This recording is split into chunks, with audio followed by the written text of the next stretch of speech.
Hello everyone, I hope you are doing good on your side, cause for me it's a wonderful Sunday morning as I have just put the finishing touches on this episode with Justin from the Ultimate Games Master app. So, as you know, here's the pre-show. I give you the updates on DoubleDM related stuff. First up, big thank you as we reached 1,800 followers on Twitter the other day. And that's massive. Thank you so much. Next up, I have the world building panel, Why Your World Matters, organized by Jason Zollinger and me, with Sage, Eli from Mayday Roleplay, Markat from Check These Out, Lex from Titanomachy RPG, Ben aka Never Not DM, and Ewan from Lost in Transmutation. And do you know what? It's coming on the 18th of August. Yes, this week on Wednesday. 2 hours of some of the best discussions around world building. It's been a long time coming, but mark your calendars, cause it's definitely here. Niels also has a Twitter account now, @sin_ira_art,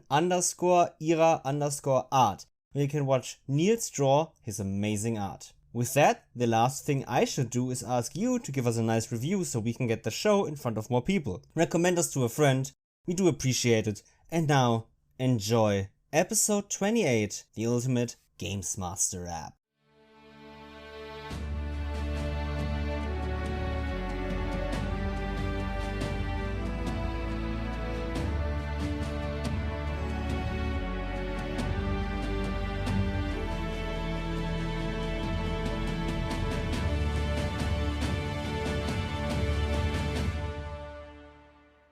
Hello and welcome everybody to the next episode of DoubleDM Podcast, and boy oh boy do we have an amazing episode today. Oh yeah. We have just finished the interview with Justin, who is the lead developer, one of the developers of the Ultimate Games Master app, and we're now recording our recap for the week, and boy oh boy, that app looks amazing. Bet your ass it does. It's everything I want, because it basically can do everything I as a DM need to do, but quicker than I do it right now. Yeah. Adding a random encounter, just a few clicks. Adding music, just a few clicks. Building your own random encounter table. Just a few clicks. It's always just a few clicks, 5-6 clicks on somewhere and you're done. And then the rest is up to you. You can customize so much in this app, which is great, because TTRPGs are customization as heck, right? Everybody plays them their own way. You can't find a general formula to play these games. As long as you're having fun, you're playing the game correctly, right? Yeah. This app doesn't do anything of, let's do X, and it's the only way to play with this. The app is only the basis you build on. The role-playing is not hindered by this in any way. You can add scenes where you add music that gets started at the moment. You can add in the streamer mode, because the app has a streamer mode for streamers, and where you can then have cinematic introductions to that scene. You have character sheets which are animated,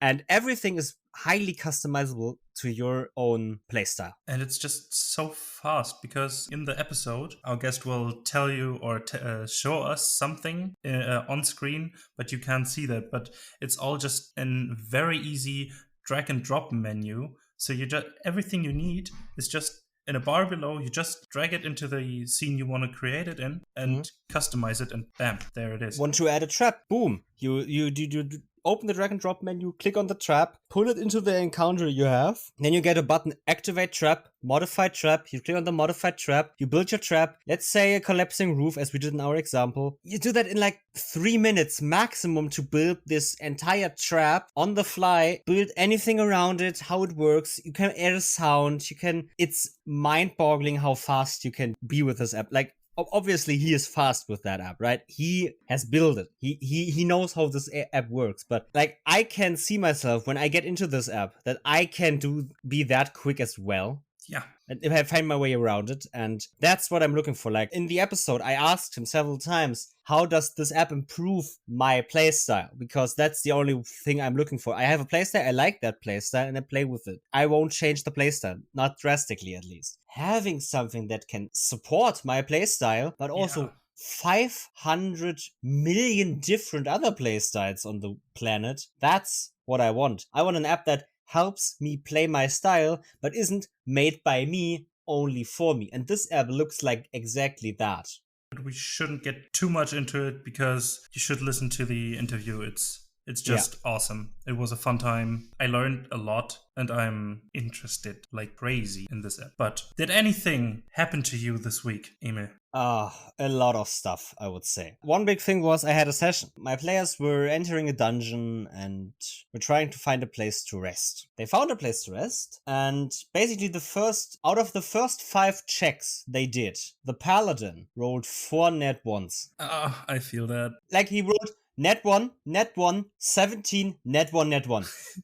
Yep, I actually had something similar in one of my games, but The player was like, okay, I'm leaving if I'm rolling another net 1. He didn't roll net 1 the entire session after that. Rolled a few net 20s even, because it was a fairly roll heavy session. Not combat, but it was a lot of stuff a lot of dungeon crawling, perception checks, and saves against traps, investigation, history, all of that stuff. When your players ask you questions like, okay, what do I know about this weird painting or weird mural I found in this dungeon? recalling information. All of that is rolling. Yeah. And then that substitutes a good roleplay, because they also did a fun but a bit of roleplay because they didn't have to be in this dungeon. Yeah. I was asking myself the whole time you were in this dungeon because you were hiding from a stalker, which is a monster in my game. Why the stalker didn't follow you in the dungeon? Why are you going deeper into the dungeon? Because that's what players do. That's the thing, players don't do that. Yeah. I have trained my players to not be this, the DM puts something in front of us, we now need to explore it. Like, they were like that. When I gave them something, they were always like, he has worked on this, we need to do it. I'm like, no, it didn't put work in this. I'm just making the world so you guys can play in it. Yeah. So I don't care if they enter in that dungeon or not. Yes, I have something prepared, but like, even if we don't get to it, I don't care. It adds to the story, and my players know this. My players are not the type of players that just go into a dungeon because I put a dungeon there and want them to go in the dungeon, because I don't want them in the dungeon. I don't care where they go. Yeah. If they want to go into the dungeon, I let them. The thing was that 2 of them were like, well, now let's find out what's down here, because we don't know nobody knows anything about this dungeon. What is down here? Why is this here? And they still don't know a lot. They ended the session on a very, very fun note, because they entered a room with a big door with 4 snake heads in the door. Big snake heads out of jade or crystals, and very, very beautiful. Open mouth. And in the room there were 4 pedestals with 4 colored balls on it, like stones. They couldn't go to the door, so they now have picked up the stones, because the stones look like the snakeheads. Obvious conclusion, put the balls into the snakeheads. They picked up the balls. 3 out of 4 balls are now in the hands of players, and all those 3 players are cursed. Ooh. They've got a specific curse on them that basically forbids them some actions. One of my players is cursed, or Dragonborn Paladin, and he's not allowed to communicate that he is cursed to another player. He's not allowed to say, I am cursed, right? Because then the obvious answer would be to lift that curse. Yeah. His form of talking changed. He is now a detective. He plays the role of a detective.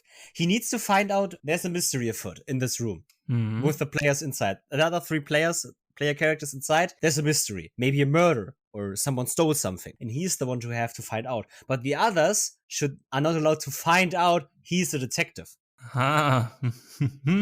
So now he needs to play another role. And that's the fun part. How to end this riddle is just by, well, lifting all 4 curses and then being able to put the balls into the snakeheads. So basically the challenge for your players right now is communicating that they are cursed without telling everybody that they are cursed. I mean, it's pretty obvious when the Dragonborn Paladin becomes a detective in his form of talking. But obviously, all of them have a note, you're not allowed, like, your objective is not for the others to find out that you are. Yeah? Which is the important part. You're not allowed to communicate that you have a problem, but the others need to find out you have a problem.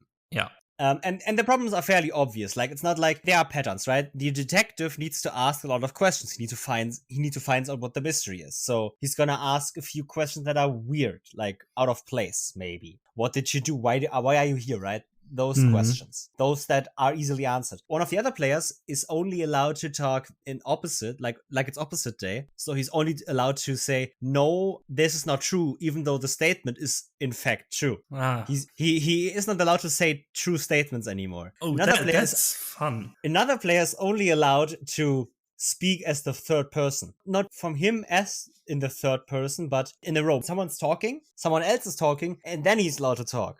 Then someone else talks, then he's allowed to talk so again. He's just allowed to speak as the third person in a conversation. And the most important part, if that player gets interrupted, they need to stop. They are not allowed to talk over someone else. They need to wait their turn to speak, and as soon as someone else raises their voice, they need to shut the fuck up. Wow, it's genius, right? That's a fun one. Not my idea. I found it on Reddit. It's a big thing. The cursed passage stones. It's a great, simple puzzle. Yeah, I gotta implement that in my campaign. With puzzles, I'm like, yes, I understand that they are not character based. A lot of the times, it's the players finding out the information that the characters should know and how to do the puzzle, right? Yeah, I like them. I love them as simple challenges, but they should always include roleplay and character options. Like, if we have a closed door, the barbarian player who might be an academic and finding out the math riddle is plausible, but the barbarian won't. So I let players play out their characters, and there is a way for their characters to solve this riddle, always, but the players get a little bit of way into how to solve this as well, and stuff like that. It's a balance, which is why I don't do it often. I just do it at the appropriate times and moments where it's fun to add a little bit of challenge to something that is not an encounter of social or combat kind, but just an obstacle they need to overcome, but don't know how to overcome, because that is a puzzle. And basically making those a little bit more complicated than just rolling a check is what I want. Yeah. That sounds like a fun one. Anything for you? Yeah, there is. Two things, actually. One thing, on Sunday, I had a great session. It lasted for 5 hours, and it was nearly all roleplay. I think in the whole session we rolled like dice 5 or 6 times, something like that. And the rest was just inter-party relationship development, story development through just conversations, talking, having fun at the table, and just having a good time. That just hit the spot. That's awesome. And the second thing is, we had our Witcher campaign, or one session of the Witcher campaign. I love it. It was, I'm so hyped for the next one. I really can't wait. It's just, we got to wait a bit because of work and other life stuff, but I don't want to. It's just, yeah. We found basically the big bad, found out who he is, where he is, and what he did, and now we have to go to the place where he is right now. And that's a lot. It was, yeah. Fighting monsters in Witcher, yeah, that's normal. But we didn't really fight the monster for more than 2 turns, I think, because our Witcher was one-shot in the first round of combat. Now, here's why I like this TTRPG, right? Because it basically shows you how the games and the books work in the Witcher universe. Yeah. You are a hero. You are, as a Witcher, you are incredibly strong. You're an incredibly good fighter. You are basically superhuman. Yeah. That means dog shit if you're not prepared, if you're not careful, if you're not really watching out for yourself. Yeah. The thing is, you're still so incredibly mortal if you don't do what you're supposed to do. Yeah. But turns out getting hit by a stone troll right on the head isn't so healthy either, even for a Witcher. That's not... Yeah. And then running out of the ruins and blocking or deflecting boulders with wind magic, it was awesome. And even though I blasted wind at one of the boulders, it just hit me in the face. Yeah. That hurt. Not strong enough. Yeah. No, but that's why this game is so interesting to me, because it basically conveys perfectly how the Witcher universe is supposed to work. Yeah. It's magical, it's fantasy, but it's so violent, violent and cruel. You can die in a single hit. You basically have no control at the moment you get hit. When you're dead, you're dead, basically. There is no magic that can bring you back. There is nothing. You're dead. And it was so close with our Witcher dying. And then you running away, the chase scene through the dungeon, and getting out, getting to Oxenford back, getting the Witcher healed, and because the Witcher took a critical wound from this, healing that critical wound, which persists for several days. 4 days after the fight, he still had a -1 to every check done with his right arm because of the injury he had. It shows that the Witcher game isn't this high fantasy, you're the hero type of game like D&D mostly is, but it still is you're the hero. You just need to be fucking careful what happens. Yeah, and if you go monster hunting, fucking prepare for that. Find out which monster it is first, then prepare some potions and oils and tinctures or whatever, and get the right armor perhaps. Or if they ignore armor, then just scrap it and then go fight the monster. All that kind of stuff. But I think we should get into the discussion with our guest, right? So we should go into our discussion with Justin from the Ultimate Games Master app. So hello and welcome back. With us is now our guest. Would you like to introduce yourselves? Who are you? What do you do? How did you get into TTRPGs? All that fun stuff. Cool. Well, I'm Justin Heisman. I'm the one of the creators of the Ultimate Games Master. I got into TTRPGs back in the 80s when I was at school, and my first dabbling with roleplay games was with D&D 2nd edition long ago. I got the books. I loved the cartoon, which my kids are actually watching right this second in the other room. And from there, it kind of grew. And when I went to secondary school, I forgot about it. Didn't play for quite a long time, and then dug it out again about 5-6 years ago. And when it was 5th edition, bought all the books again, and here we are.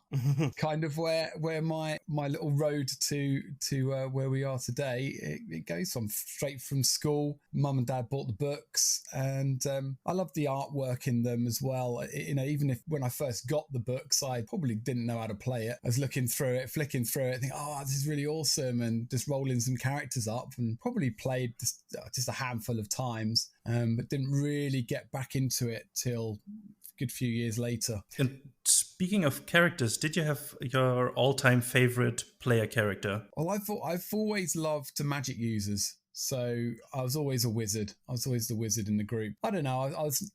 Everyone else was like, "Oh, be a fighter, be someone with a bit of brawn and a bit of guts and stuff." Nah, I like to stand behind and just chuck fire and just do things that I couldn't normally do. I mean, anyone today can still pick up a sword and hack things up, but you can't sit there and chuck a little flame or throw a fireball or anything like that. That was awesome. Yeah, same for me with characters. I always like playing at least a little bit of magic in my games as a player. Yeah. So, the Ultimate Game Master app. What is that about? What does it do? Can you explain a little bit about it? Of course, yeah. Well, we created the Ultimate Games Master app. Well, I created it because I'm a developer. I'm also our GM for our game. And I used to have a tablet for music and sound. I had a tablet for my campaign notes. I had a big pile of books. I had my maps drawn out in front of me, and it was just crazy. It was so hard sometimes to just find what I'm looking for. And I thought, well, one day I went away and I thought, okay, well, I'll put together an app, just something small at the start, just something to just keep everything in one place. And I went away and I put my campaign notes and everything in something first. I thought, that makes life easier. And then I still had my tablet for like my Sirenscape and stuff like that. I thought, okay, let's try and implement some of this stuff. So I created all music and sound firing tools within there as well. And then you can also link that to Sirenscape. So if you've got Sirenscape, you can use it, but from within the same app. So that's great. I've got rid of that tablet now. I've got my campaign notes. I've got my sound and my music. Great. What comes next? And we thought, okay, my players were feeling a bit left out. So we'll add in a character sheet for them. So I developed at the time, it was just a 5e character sheet that they could use. And I networked it up so that it's all connected. So you've got I've got an overview of who's playing. They can see that they're connected to me, and when they take their hit points off or whatever, they make any changes, it changes everything on my device as well. So that was working really good. And at that point is where we decided to take it to the UK Games Expo. So we took it to the UK Games Expo just as a very raw kind of product, just to see what the feedback was, and people loved it. They really enjoyed what it gave them, the fact that they had like most things on the one device, and they had the network play there as well. So we went away and developed it further over the next year. I took it back to the expo, but this time we had things like a spectator mode, which then went on to become the streaming mode as well. The GM tools was no longer just for campaign notes. You had all your compendiums in there as well. So if you've got, it comes with the base open source libraries from Wizards. So you've got all the SRD and stuff like that in there. But if you own some of the actual content, you can add that because it's completely customizable, and you can homebrew or add anything that you own into it and have it all on the one tablet. And then with the spectator mode, it enabled us at the expo to demo what we're doing and have it affecting the party, but on the big screen. So everyone that was watching could see exactly what's happening. It goes boom, big animated things as hit points get taken off, and XP flies across the screen, and people were loving that aspect. And then we were asked a question about, could that be put on a stream? Because it would be awesome to have your live stats with the animation stuff, but on your stream. And we thought, okay, I'll see what we can do. So that's where the streaming mode came into it. So where we are today now, we've got the player mode, the GM mode, the spectator mode. So if you've got a spare device, you can just have an overview, or the streaming mode. So you can overlay it on your on OBS or XSplit or whatever streaming software you use. And it's just got to that point now where we thought, well, there's not a great deal that needs to be added to be released as a product. So hence why we're launching it yesterday with a Kickstarter, and that's where we are.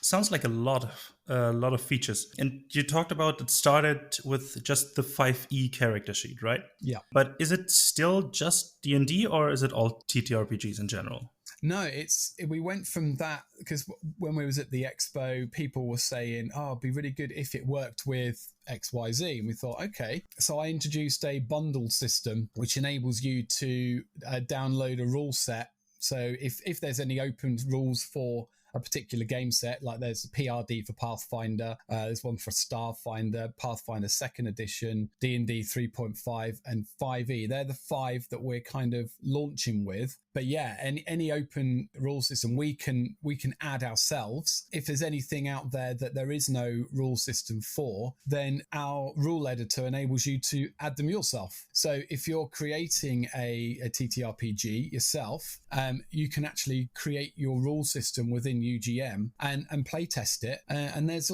also a feature that will enable you to maybe print out your rule system and your compendiums in a really nice format, so that you can output it to, say, a PDF or something for distribution on whatever platform that you sell on. But it enables you to, without having to do it like a word processor kind of thing, you do it within UGM, create your rules, create your monsters, your items, and all your lore and everything you want in there, and then just click output to PDF. And then you get everything as an updated PDF, and you can continually update your product. So yeah, it's completely open. People can add what they like. You can customize what you want. You can homebrew whatever you like. So if you've got a base set of Pathfinder or D&D or something, you can go in, add anything you like. You can tweak the rules if you want to, if there's certain rules that you like playing, like, there's a lot of people on YouTube and that give you alternate rules for certain things. Like, I think one of them's a dungeon coach. He always throws a lot of new rule systems out there. You could just add them if you wanted to, and then play it in your game when you link up with your players. Nice. That's really interesting, especially creating your own rules in the game in the app, which is a very helpful feature for those that want to write their own TTRPGs and still don't know how to format or design a PDF. At least have something that supports them creating their own rules, because they are good at creating the rules, but not good at creating the actual layout of stuff. Yeah, that's right. So I wanted to ask you, one question, because I think you've named a lot of features already.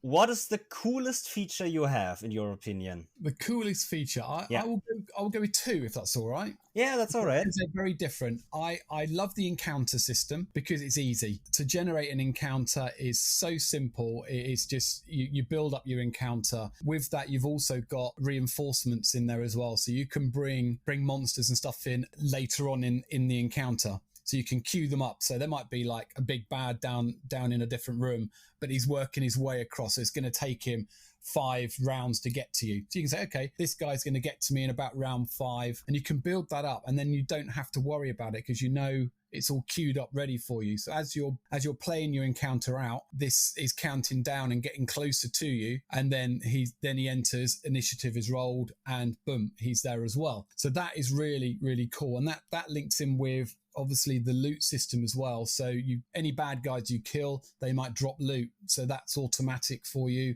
You can have an encounter loot as well. So if there's a particular thing that is in this room that you want, they've got to defeat all these bad guys to get to, you can add that in there as well. So that is really, really powerful. It would auto generate an XP element for you as well. So if you're playing with XP based on bad guys killed, you can do that. So, when you finish your encounter, it automatically will create you a loot drop. It will automatically create an experience element. So you just click on them, they fight, the players get it on their screen, they fight for the loot, and you reward the XP. And if you're running in streamer mode, it appears on the screen that they've all just sort of got loads of cool stuff and leveled up or whatever. So that's the first really cool thing that just makes your life really easy. The second thing I would say is probably the spectator streaming mode, because it enables you to just get any old device and see the overview of your party. And that is just really useful. So as a GM, I don't have to have a different screen open to just see how everyone's doing. I can just have, my phone, for instance. It doesn't have to be anything powerful. So I just have my phone on the side, and that just has a whole list in a nice format of all the characters with their portraits and stuff. I can see when things are being affected on them as well. And then that will then link through, and you've got the streaming mode off the back of that as well. So you then overlay your live camera feeds. So you've got the overlay comes from UGM into your streaming software. You then have your cameras over the top of that, and you've got some great animated stuff that immerses your viewers, so they don't feel like quite left out sometimes. When you've got static data, you've got like an AC, you display their AC, you might have some of their ability stats, and that's it. Well, with UGM, you've got live. Everything is live and connected to their character sheets. So when they take hit points off, it's shown on the stream. When they do certain things, it's shown on the stream. And then as a GM, you can also output things to your stream, but not your spectator, because your players might be using the spectator and you might not want them to see certain things. So you can output some bits to your stream. Like if, for example, you're talking about a magic item that they've just found, you can click a button and it'll pop it up on your stream, the item you're talking about. So it has the stats of the item, the description and things. Or one thing you don't want your players to see, but you might want your streamers to see, is maybe some of the monster, the big bad monster that they're fighting. So that can appear in the bottom corner. Again, it's live, so their hit points are deducting and stuff. So people watching can get really into the flow of it and be immersed in the game as well. So it adds the immersion for not just the players, but the people that are watching. I think sometimes they lose out with. So yeah, they're two things that I think are really good. There's loads of things in there, but they're two of the ones that I think are great. One for the GMs and one for people watching. That's nice, because especially when I watch streams, I always have a problem. Like, I look at this and I feel immersed enough listening to the story, listening to them playing, but especially when it comes to combat, which is a big discussion in a few circles I'm in right now, how streamers and podcasters should do combat, because long drawn out combats is not only could be boring for the players, but it's especially boring for the listeners or viewers, because they are not actually rolling dice, they are just watching. Yeah. So a lot of them are finding ways to either make the combat quicker and more cinematic or more interesting. But then again, the next talking point becomes, how do you make the listeners or viewers more involved in the game actually, which this app could possibly provide. That's right. I mean, seeing things happen in real time for them, I just think that makes it a bit more interesting. And also, like I say, you can show them maybe the monster that they're fighting, so they feel like, oh right, it's only got 10 hit points left. The players don't know that, and it gets them a little bit more engaged in it, I think. Mm-hmm. You're not tied to just those two things. There's quite a lot of bits that you can add into the streaming mode. Like if you're running a charity event or something, you can have a charity ticker going along the bottom. You're not really limited. You can have advertising area if you've got sponsorship. And it just saves you having to add it all into OBS. So you don't have like 10,000 layers in your OBS screen trying to manage them, because it's impossible sometimes. And you can do all of this from your same screen. So you just say, okay, we're here, we enter the encounter, and this is what's happening. Display on the stream. Boom, and there it goes. It disappears on the screen. So yeah, just I mean, that's one of the main things that as a developer I wanted to do, because as I run my table, I like my games to be super immersive, with sound, with music. I mean, hell, it even works with smart lighting. If you've got some lighting there, so you can control that from your control panel. So if they enter a dark, dank room, you can cue up some music and have some dripping sounds going on. You can lower your lighting in your room, and it just makes it super immersive. And then you're trying to portray that off to people that may be watching it as well. And I think that's just something that people want to see more of. Definitely me as a player and a viewer. I sometimes, like you say, you're watching a big encounter. If you can't see anything that's happening, sometimes you just feel like, okay, what's happening now then? How much is left? How many monsters are they even facing? I have no idea. Where we can say, you don't have to just output the one monster stat, you can output the initiative tree, so people can see what's happening in the tree and who's coming up. And oh my goodness, they've got to fight. Oh, it's this bad guy's go before the player that's only got like 5 hit points left. How's that going to play out? It's a bit more fun, I think. Yeah, I can see that working out. Yeah. Since the pandemic made nearly all of us play remotely in a way or another and learn how virtual tabletops work, how does this app compare to virtual tabletops? It isn't one, but it is a supplement. You can help with using them. How would you say the comparison is around that? Okay, so with the virtual tabletop, you've got token systems and things like that. We enable you to input any kind of maps to UGM. So as a GM, I can view my map as they go into an area. Now, the difference between that and a virtual tabletop is UGM is more of a campaign developer tool, and I mean, obviously it's connected play, so you've got the play aspect there, but it was really for developing your areas, making sure everything, plays well. You can then use it as a complement to your virtual tabletop. So if you're on Roll20 or any other virtual tabletop you use, you can have that running along the side if you want to. Now, we've got some of our beta testers do that. They have UGM running everything, and then they have their token system running on Roll20, but they don't use any of the Roll20 rules. They use everything within UGM, but they literally use Roll20 for just moving characters and stuff around the map. And they say it works really well. I don't use a virtual tabletop. I use a top-down camera with miniatures. So that's kind of how I work with it. So I would output that to a Zoom or whatever I'm using for my game, and I have an overview map. So it just makes it so you can run with it any way you like. Got a virtual tabletop, great. If you do theatre of the mind, great. If you do use a camera for your maps, you can do that. So that's kind of where it complements any of the different methods of play, and it works very well. So that's how you'd run with a VTT. Okay, thank you. So we talked a lot about all the different types of features the app has, and we prepared a little example encounter and wanted to ask you in which ways the app helps with this and how it actually works.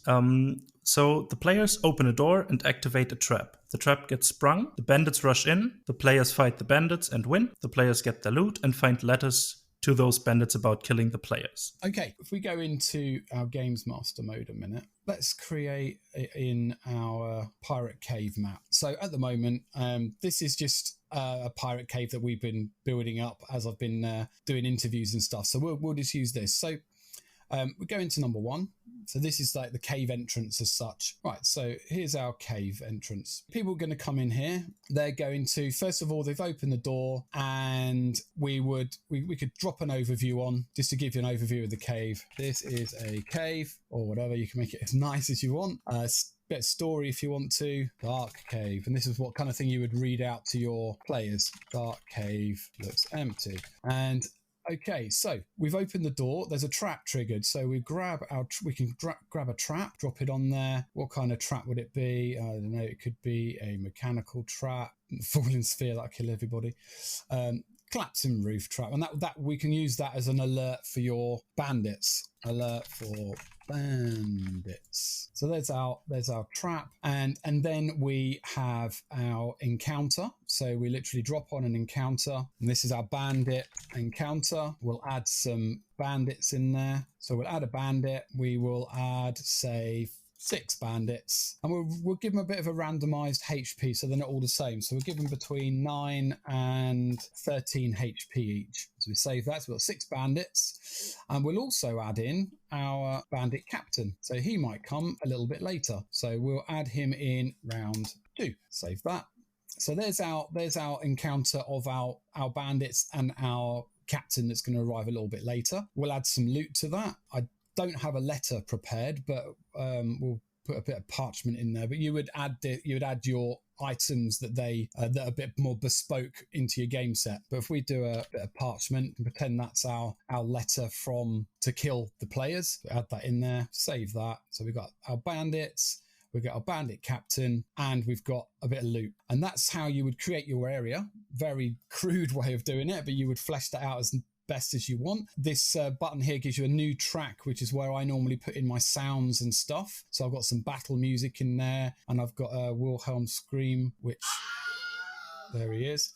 So we've got that going as well. So that's our little area that we've created. We'll save that, and then we play this. We go. So you've done this prior to playing your game, and I know one thing we could add into that. We could add in a message as well. So this is a message that would go down to the players if you want it to. So you could say letter reads, kill these guys, kill them all. I think so. I want an acknowledgement to make sure the players have read it or not. We won't bother this time. So there's our letter, our encounter, our trap. So now it's games night, and your players are about to enter this cave. They enter the cave. You can trigger some music. We've got the music playing. I don't know if you can hear that. It's quite quiet over there.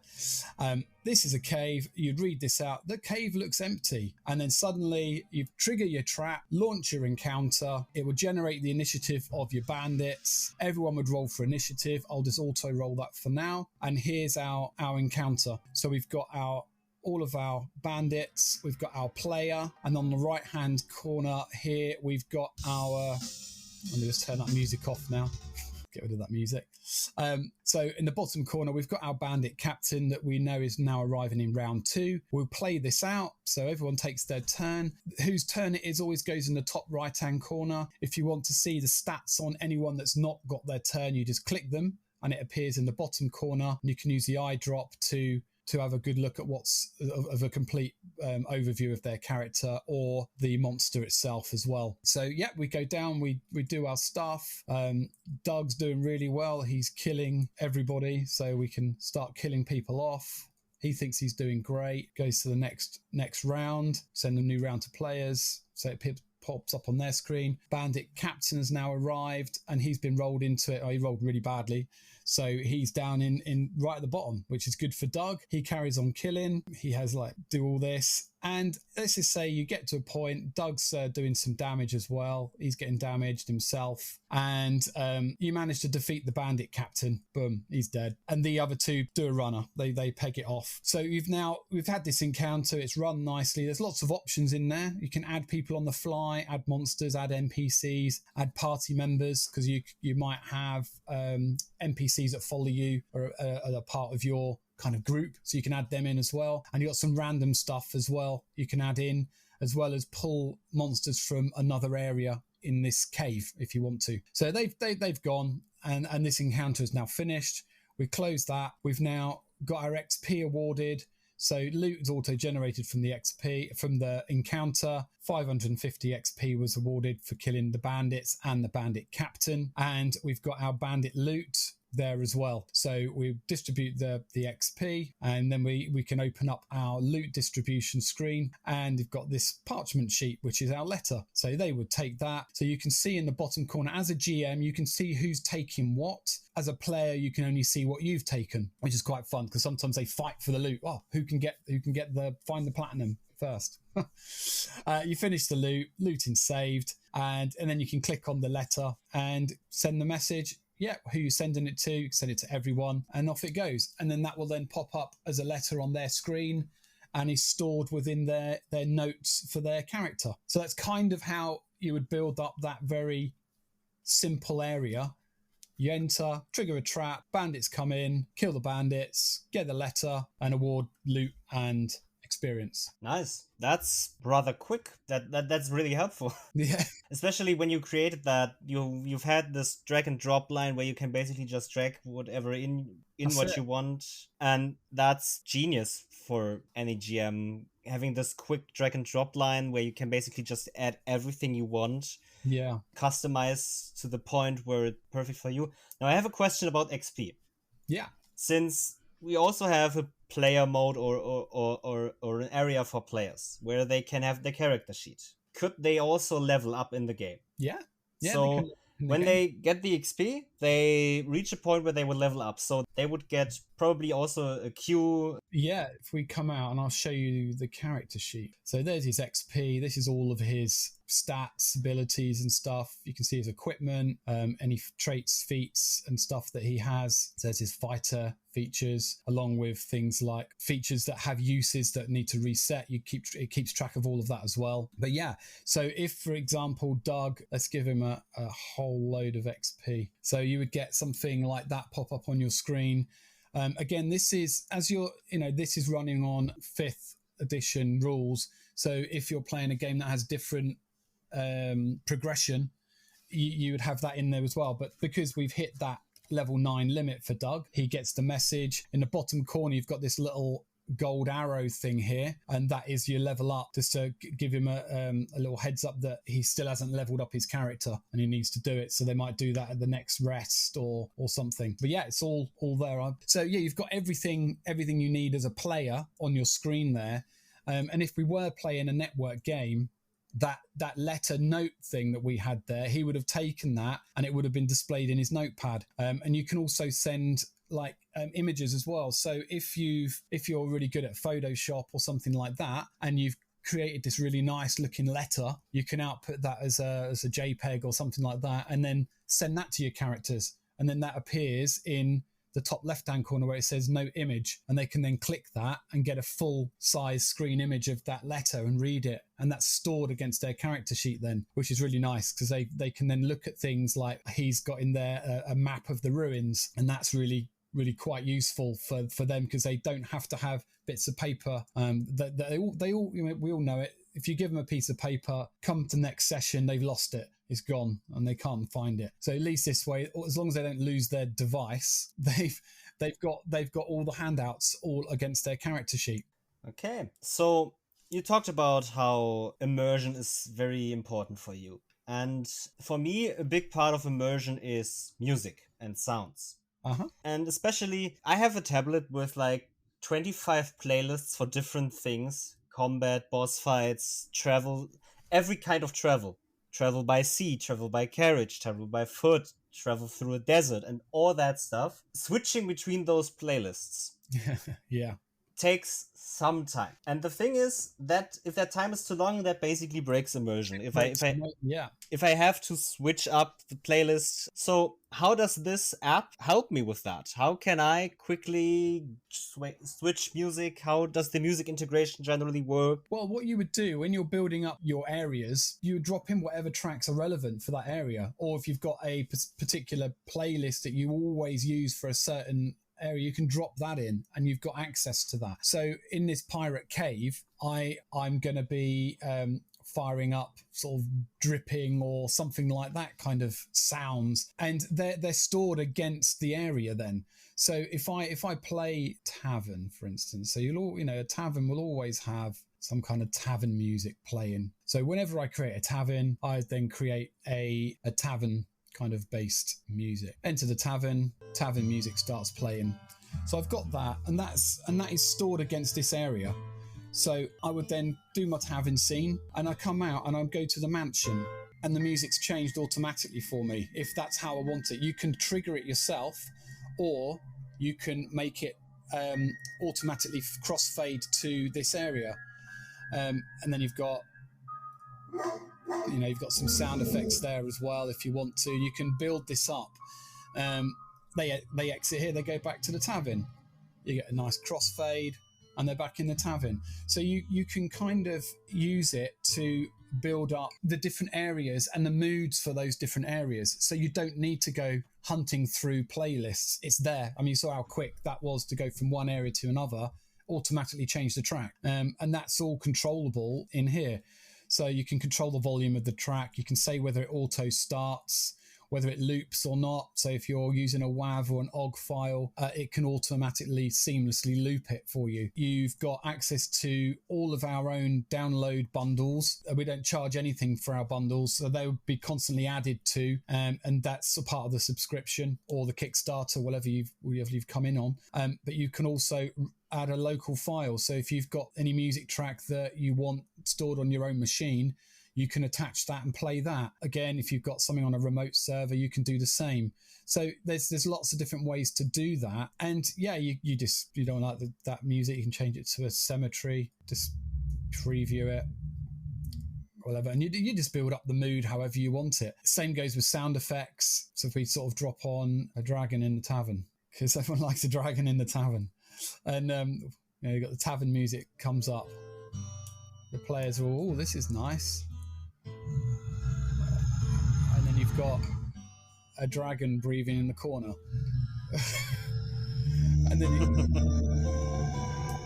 you can fade out the music or whatever there. So yeah, it's very powerful. And as I mentioned earlier, if you've got Sirenscape or Spotify or something, you can use that and call your sounds from those. So you've got lots of different sound options there. And the other nice thing that we added for a little bit of immersion is if we come out of here and go back into the mansion, if this is like a big area that you're approaching and they've been working towards it, you've also got what we call scene animations. So you can drop in a scene animation and say, okay, it's going to be a zoom crash, something like that, and we'll say I take 3-second hold on that. Then when they enter that area, you can trigger, and this then works on everyone's device. It will fade out their character sheets, it fades out whatever the stream, it goes on the stream, and it can go on your spectator. And they arrive in this area, you push the play button and you get boom, and it kind of sets the scene. And then you do that with the music starting as well, and you've got everything there. And then one of the things that we added, because it's fun, is in our table they crack really bad jokes. So on my quick controls, I've got a tumbleweed that goes across as well that we do, and that goes across their character sheets and things as well. So they know, okay, come on, let's get on with it. It's fun.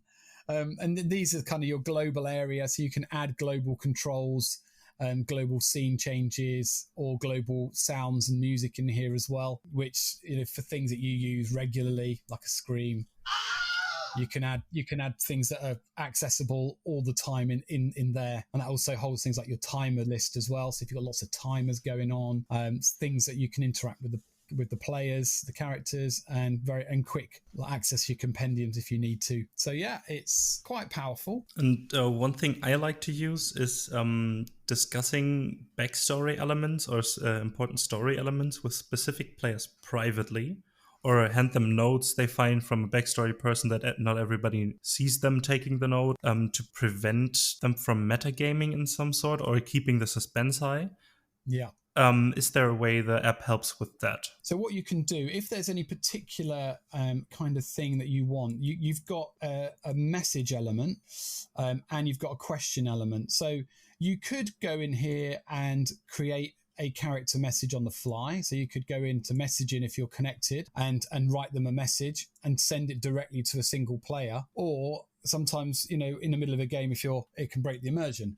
But if you know when you get to this point that you've got something, maybe one of the bandits, as he was about to drop down dead, gives one of the players something, you could drop in a message there. And this is a different one to the one we did earlier on. And you can say, so let's just say this particular as you killed the big bad bandit, join us, message from bad guy, and will you join us? And you can say, okay, yes, no, kill him. I don't know. Or you can do a free type answer. So it allows them to just type in their reply. So if as you run that bad guy through the last one, you've now got this prepared. You don't have to type anything in. Okay, I'm going to send this message. That's the message that we're going to send in. And I'm going to send it only to Doug. And off it goes. And then on his screen, it will pop up with your message that you've just sent him with very quick options of yes, no, and kill him. And then when he clicks those, depending on which one he clicks, it will then send the reply straight back to me. So everyone else around the table has no clue what's going on, and they don't need to, which is, that works really well. So it's just, that's a very quick way of communicating directly with your players. So the same thing with the questions works with the messages as well, right? You can just send the message to a player. If you walk through a city and you greet someone and they slip you a piece of parchment, and then you can just send the piece of parchment to the player that you want to send it to without anybody finding out. Same thing. You just grab a message on there and send it. But if they're doing something like that, you might want to, instead of sending a message, like say if you've created something in Photoshop, you can drop on an image component there. There's our letter. Sorry, I'm not sure. Nobody asked you. Message from Passerby. So you can say send that, and you can enable that to send to players then. So as you're running your city encounters, a city area, you've got this little message here, and you've got the envelope in the top corner. So if I want to, I can click it and I can look at it, but I can also click on the envelope and send it to a particular player. And that's where that will then be stored in their notes. If you remember on the character sheet, you had that note area that will appear in there. And then they will get this, they can click it, they can zoom in, and they can, depending on what you're doing, they can read the note and see what it does, which is, So that's definitely something you can do. That's super useful for me. And because as players usually do, they often derail your sessions sometimes. How good or how well can I still take notes in the app to keep track of what or when I should get back to the things I've prepared? Is there a way? So, like if they've gone off on a tangent and you need to get things back?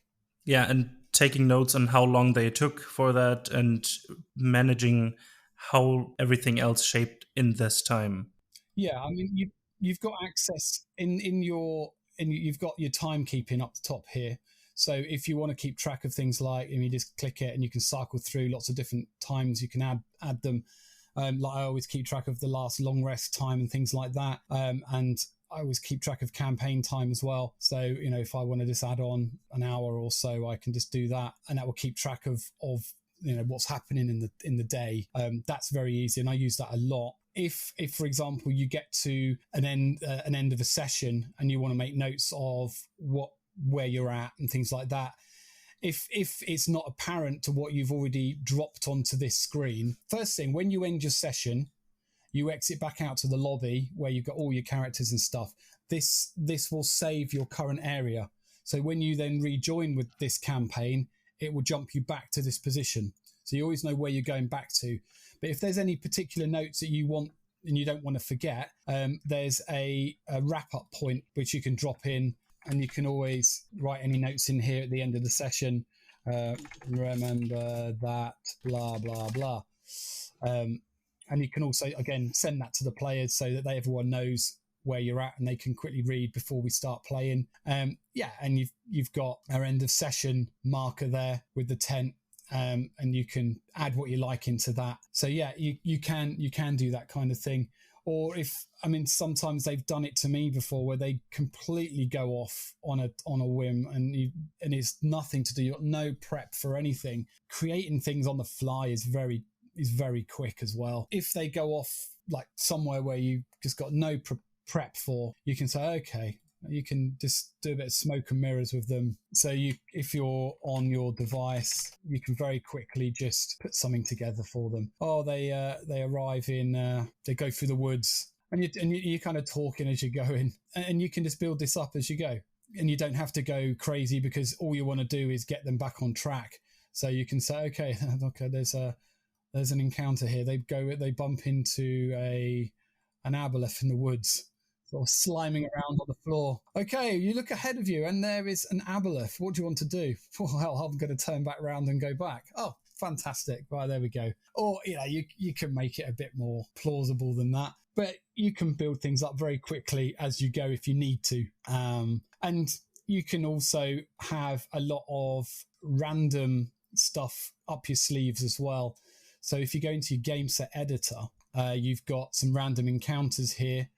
So if we just create one, it is going to be based on a D4. And then you just build this up. So you say, okay, if they roll 1 to 3, it's a small encounter. And if they roll their 4, it's a large encounter. Then we'd say, okay, they've in this particular area, they have found, if it's a small encounter, they've come across between 3 and 5 goblins, and their enemies. Save that. If they roll a 4, which is a large encounter, they come across 10 to 12 goblins or something, and they got a random hit points as well, so they might be a bit more tougher. And then when you get to add this in, so if we save that now and we go back to our little area, so this is stuff that you could build up as in the campaigns. You can have a whole load of different randoms there for you. And they go to this new area, and we'll add our random in. So we add our random encounter, and they enter this area. It's automatically going to roll you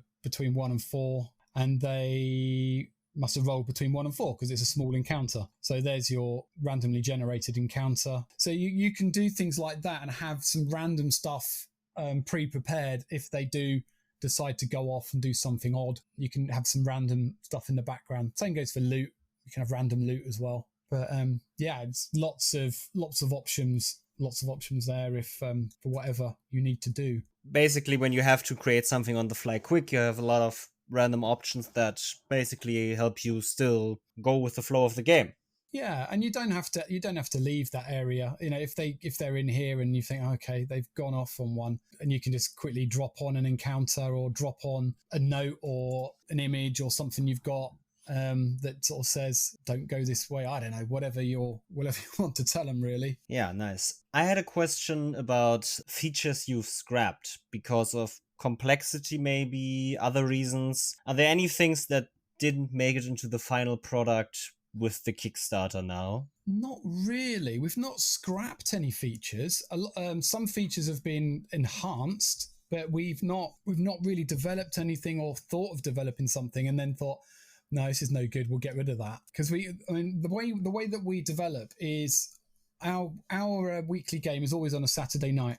We play we've been using UGM for probably about 18 months now, from a not as polished as this, and every week it's like if someone says, oh, I wish it did this, or it'd be great if that option also did this, and we'll at the end of the session we'll go, okay, so let's just very quickly talk about what that thing we said, how would that benefit everyone, or would it annoy a lot of you if we added that? And most of the time it's like, yeah, actually it would be a really handy feature. And the same as a GM, I've been running like for 18 months, and if there's something I think, oh, I wish I'd done that, I would go away in the week, write a very crude version of it to stick in there, and then play test it on our next session. And the same, if the players came up with something, I would add a very rough version of it and release it to my players so they can use it in the next session and then get some feedback.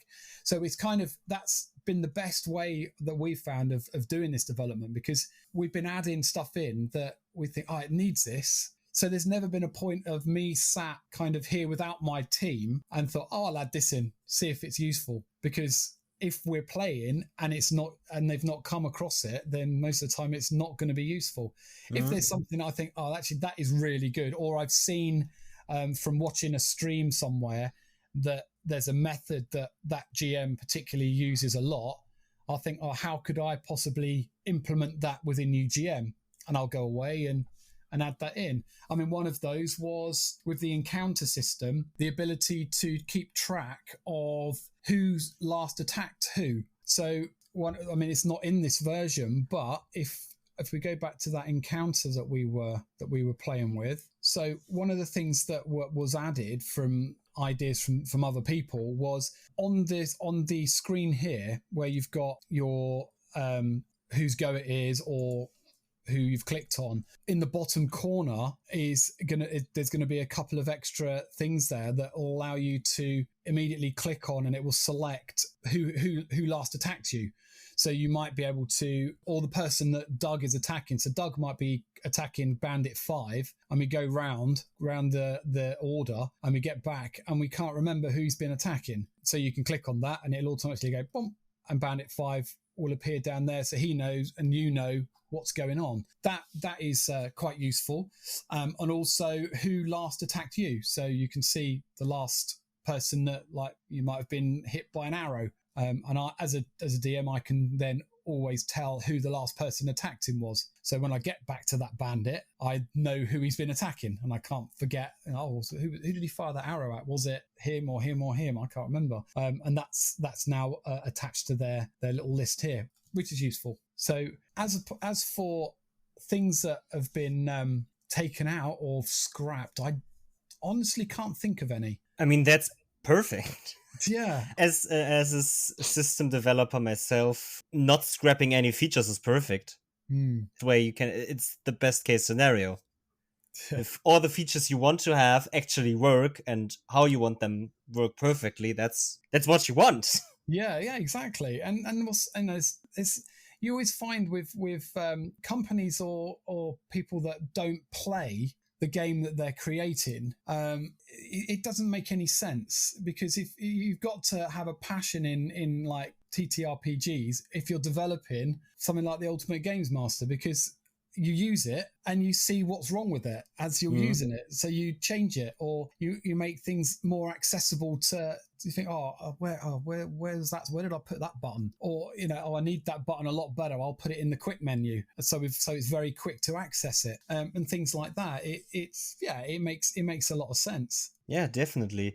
So, one last question. This is now just your opinion. How helpful is this app? How helpful is it? Yeah. Wow. I'll start with our players. It is really helpful. They can, like I say, they can track everything, anything and everything. They can even track custom things. Like one of my players he's got a dragon killed counter that he likes to, he's only on one, and he only got that one the other week, but he's hoping that he can click that up. But yeah, it's completely customizable. It is massively useful because, like I say, you can store anything against your character sheet. You can make your own notes. You can get the notes from your GM. You're connected to the GM. Now, for the Games Master, I mean, it makes my life so easy. It's unbelievable. Drag and drop interface while I'm creating a campaign is so fast. I mean, we created that little area in under like 3 minutes, including an encounter, and the ability to be able to auto roll your encounter bad guys. So you just enter the area. It's all done properly. You're not just conjuring up some figures for their initiative. It's rolling it in the background. It's doing it properly for you. So it's completely fair. And the players can use their dice if they want to, or they can use the in-app roller. You've got as a GM, because you're connected, like say you can fire stuff off in private to your players. That's really good. And then you've got your spectator mode and your streaming mode, which for people that like to just have a spare device just to see what their party is, see who's really badly injured and stuff. It's really useful. And things like familiars and wild shapes appear on there as well, so you can see if the druid is a killer whale at this point in time, and it will change their portrait picture as well. So it's great fun, and I think as a player and a GM, it's made our games really fun. I mean, obviously it's fun anyway. I mean, this all comes from just people sat around a table with a piece of paper and some dice. It's always been fun, but it just takes it that little step further where it just brings that immersion, completely immerses your players in the game. And then sort of add to that with the cross-play. It will work on any device, PC, Mac, iOS, Android. They all talk to each other, so Androids can talk to Macs and to iOS, so that all works. It doesn't matter what device your players have, they should be able to use it. You've got multi-game sets in there. Like I say, from launch, we're looking at 5e, 3.5, Pathfinder first, second, and Starfinder as the big five. But you've got the open rule set, so if you want to tweak any of that, you can. If you're an author, a rules or campaign author, you've got the tools for that to just very quickly build areas up and play test them on your own. With just by running the area. As we release campaigns and stuff, they all come pre-populated, so they don't come. You have to type it all in. It just you open the bundle, and you've got a one-shot to play. Or what's really useful, if your players do go completely off the rails, you can pull in a one-shot based on a level. So if your players are level 3 and they're out at sea and they go completely a different direction, and this is one thing that we did with our game a few weeks back. I pulled in a Pirate Cove one-shot straight into their campaign. So like what you were saying earlier, what can you do to make it interesting? You don't have to very quickly build up an area. You can pull in a one-shot and just play through it and have that a part of your adventure, so it becomes a part of it. But the last thing that is really useful is the fact that you can have completely offline play.